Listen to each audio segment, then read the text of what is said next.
आदिवासियों पे जुल्म ढाना बंद करो।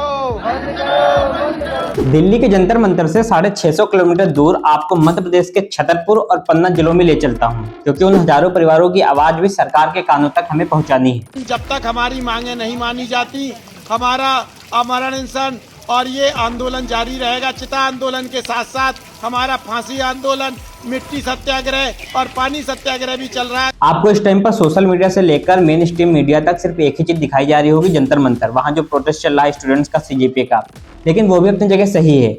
लेकिन हम जो आज वो दिखाने वाले हैं वो भी बहुत इंपॉर्टेंट है। आदिवासी लोगों के प्रदर्शन को, उनके विरोध को, वो किस प्रकार से अपनी मांगे रख रहे हैं, उनकी चीजों को सरकार तक पहुंचाना जरूरी है। ये वो असहाय गरीब लोग हैं जिनका घर बार जमीन सबको नष्ट कर दिया जाएगा और जिस जगह सालों से रह रहे हैं, पूर्वजों की इनकी जमीन है, अब वो सबको ले ली जाएगी। चलिए, सरकार हटाएगी, मुआवजे तो देगी ही, फिर ये विरोध प्रदर्शन कैसा, क्योंकि अच्छा खासा पैसा तो आएगा ही। अब आप भी इतने भोले नहीं हो कि ये नहीं जानते हो कि जो चीज मुआवजे के लिए ऊपर से जितना पैसा आता है वो नीचे तक आकर कितना रह जाता है, जितना लोगों के बैंक अकाउंट तक कितना पहुंचता है।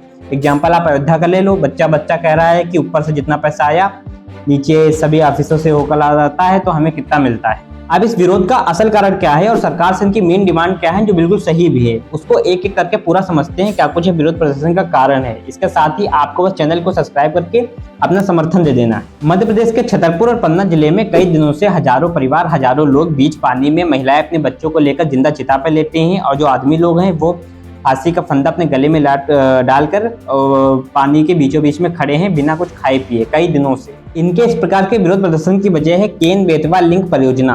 ये केन बेतवा नदी योजना, इसके शुभारंभ के बाद वाकई में ये पूरा क्षेत्र एक अलग दुनिया में जाएगा, एक अलग प्रकार से विकास का रास्ता तय। यह देश की पहली राष्ट्रीय लिंक परियोजना है जो इतने बड़े स्तर पर हो रही है। इसमें जो केन नदी है मध्य प्रदेश के अंदर, उसका जो अतिरिक्त पानी है वो उत्तर प्रदेश की जो बेतवा नदी है, वहां पर जो बुंदेलखंड पूरा इलाका बड़ा सूखा साखा रहता है, वहां पर उस नदी में इस पानी को भेजा जाएगा। ये परियोजना का मुख्य उद्देश्य है। इसके लिए दौधन बांध बनाया जाएगा, 221 किलोमीटर लंबी नहर बनाई जाएगी, सुरंगें बनाई जाएंगी और इसमें कम से कम 44,000 करोड़ का अनुमानित लागत आने वाला है। तो ये समझ लिया कि केन बेतवा परियोजना है क्या। अब ये देखते हैं कि इसकी शुरुआत कब और क्यों की गई। जो लोग भी बुंदेलखंड इलाके से परिचित हैं या फिर वहां के रहने वाले हैं, वो सभी लोग जानते हैं कि बुंदेलखंड इलाके में बहुत बड़े समय से पानी का कितना बड़ा टेंशन रहा है। वहां सिंचाई के लिए पानी अच्छे से नहीं मिल पाता है, पीने तक को नहीं मिल पाता है, तो पानी का जल स्तर बहुत ज्यादा नीचे है। तो उसको सॉल्व करने के लिए 1980 में पहली अवधारणा अटल बिहारी वाजपेयी जी ने लाई थी, लेकिन तब ये कार्यरत पूरा नहीं हो पाया। कई सालों तक इसको लेकर के पर्यावरणीय और जो भी कानूनी दावपेच थे उसको लेकर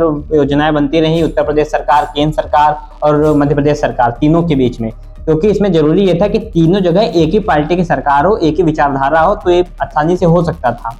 अब जब तीनों जगह बीजेपी आई है तो जाकर इस पर काम शुरू हुआ है। 25 दिसंबर 2021 को प्रधानमंत्री मोदी ने इसका शिलान्यास किया था, इसको शुरू किया था, लेकिन उसके बाद फिर से 6 सालों तक, 3 से 4 साल तक करीब उसमें फंसी रही कानूनी दावपेच में। उसके बाद दिसंबर 2024 में इस पर काम सुचारू रूप से शुरू हो सका। अब इस परियोजना से सरकार का कहना है कि जब ये शुरू हो जाएगी, काम इसका हो जाएगा, तो 10,62,000 हेक्टेयर ऐसी भूमि होगी जहां पर सिंचाई के लिए अच्छे से पानी उपलब्ध हो पाएगा, जो पहले सूखी रहती थी। लगभग 62 लाख लोगों तक शुद्ध पीने का पानी पहुंच पाएगा और 130 मेगावाट की बिजली उत्पादन भी हो पाएगा, जिससे किसानों की जो आय है बुंदेलखंड की वहां दोगुनी हो जाएगी, काफी ज्यादा बढ़ जाएगी, और जो पलायन होता है वहां से वो भी कम होगा। अब इतनी बड़ी नहरें बनाई जाएंगी, सुरंगें बनाई जाएंगी, बांध बनाए जाएंगे, तो जमीनें तो जाएंगी, और इसीलिए विरोध प्रदर्शन हो रहा है। इस परियोजना में लगभग अनुमान लगाया जा रहा है कि 24 गांव को खाली कराया जाएगा, क्योंकि 10 गांव तो पूरे के पूरे डूब जाएंगे। अब इन लोगों का कहना है, जो विरोध प्रदर्शन कर रहे हैं, कि ये हमारे पूर्वजों की जमीन है, लेकिन तब भी हम देने के लिए तैयार हैं, क्योंकि अगर सरकार को जरूरत है, ये बनाना इतना जरूरी है, तो हम तैयार हैं,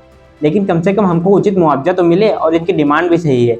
मध्य प्रदेश सरकार ने प्रति परिवार 12.5 लाख रुपए अनाउंस किए हैं, घोषित किए हैं कि दिए जाएंगे। अब इनकी ये मांग है, इसलिए विरोध प्रदर्शन हो रहा है कि पहले जो पैसा है वो अकाउंट में आ जाए, क्योंकि बाद में पता है किसको कितना लेट लपीट सरकारी काम में होता है, और साथ ही उचित मुआवजा दिया जाए, और साथ ही इनको जो शिफ्ट किया जाए दूसरी जगहों पर। इन सभी लोगों को, लगभग 6,500 से ज्यादा परिवार हैं इन 24 गाँव के, इनको ऐसी जगह जमीन दी जाए जहाँ पर, क्योंकि आदिवासी समुदाय से ज्यादातर आते हैं, तो इनको खेती और जंगल में रहने का इनका पूरा कर रहा है हमेशा से, तो इनको ऐसी जगह ही जमीन दी जाए, इनकी ये मांग है। इसलिए हजारों लोग कई दिनों से विरोध प्रदर्शन कर रहे हैं अनोखे अनोखे प्रकार से, क्योंकि इनकी आवाज सरकार तक नहीं पहुंच रही है। क्योंकि जो और भी जंतर मंतर पर कई जगह प्रोटेस्ट चल रहे हैं, उनको ज्यादा दिखाया जा रहा है, लेकिन इसको भी दिखाना जरूरी था, इसीलिए हमने सोचा वीडियो आप तक लाई जाए।